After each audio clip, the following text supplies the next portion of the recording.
บทแล้วก็สักโอ้ยเสื่อม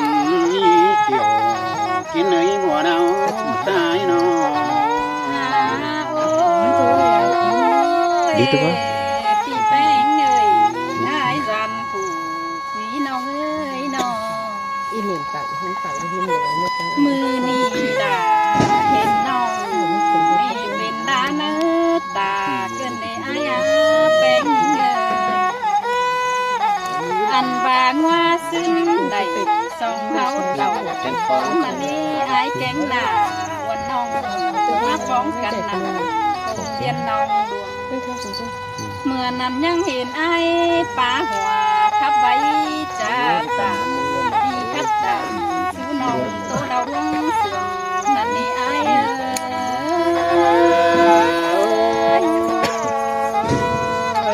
เป็นแต่หาเป็นไปก็บ่แต่งโดยนี้นั่นนะบ่เดาน้อยน้องยังได้รักงามนั่งตัวน้องก้องได้กันเมื่อนาเปียจะมวนเพลงเถ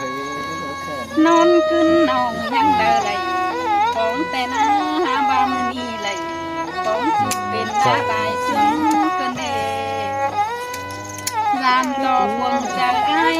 ดอกที่ว่าสูงต่อเป็นคนอายกับคนอาดา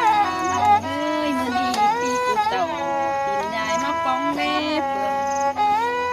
ลานต่อไอ้มึงจิงามหอดอยู่ก้นเสื่องผูขึ้นนักว่าสายเจอเนื้อเสยล่ะเสยเสื่องแผ่นเดสานั้นเตือนน้อได้เบิ่งอ้ายนี่จังแฮเป็นโศกประสังดังเจือเต่าสิ้นได้อ้ายเอ้ยนอจังแฮเป็นเศร้าสังหลังเจือแต่งเลอ้ายมึงจังแฮเป็นเสือเป็นสังเจือแต่งเดือนสุดเจือตุนสังสิ้นเอล่ะน้องเอ้ยจานต่ออ้ายมึงรักงามนั่นหวงต้องเราไปจอบหวงก็แล้วก็น่าล่ะน้องงาสายแน่นเอ้ยลานต่อไอ้มึงดอที่เป็นดอลอกองสู่คนเสื่องเต่าป้องสิได้สายเจอนี่เง